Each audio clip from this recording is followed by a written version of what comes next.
prophet is grounded in a reality beyond this world.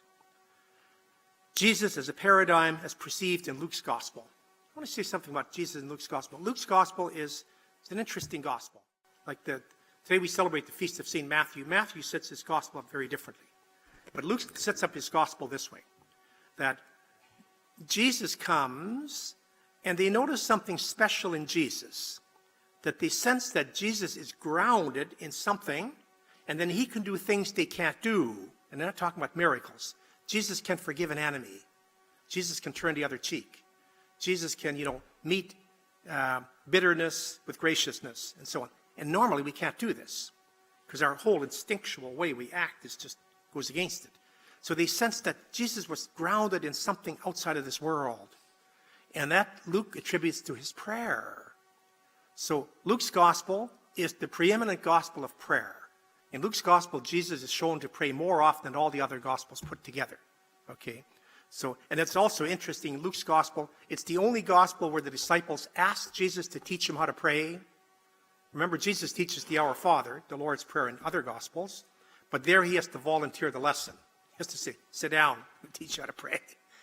In Luke's gospel, it comes at, Lord, teach us to pray. We want to pray, because they sense he's grounded in something. They want to get to that deep source. And so that's very key. For a Christian prophet, we always have to be acting out of the gospel. Because there's no see. If we're not operating out of the gospel, we're going to be operating out of anger, or we're going to be operating out of ego, or we're going to be operating out of ideology. There are only three options. So, and the other three will never truly change the heart.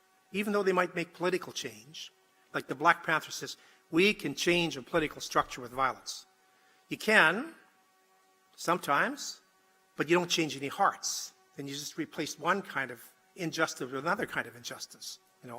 Martin Luther King, Gandhi, Dorothy Day, Berger said, no, you can only do it. Hearts have to melt. People have to, it has to be something inside of people that changes them, okay? And to do that, it can only come out of the gospel. Daniel Berrigan likes to quote the little line there. He says, monks have secrets worth knowing, which means they pray a lot, okay?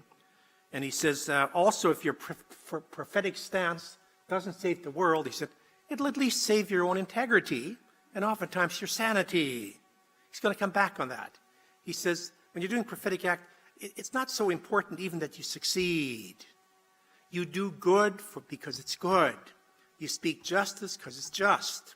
And then God does the rest, or what it's out of your hands, and so on. He said, but you do this, first, you're trying to save the world, but you're also trying to save your own integrity. You want to look yourself in the mirror, and also when you're lying on your deathbed, you want to say, yeah, I think I lived an honest life.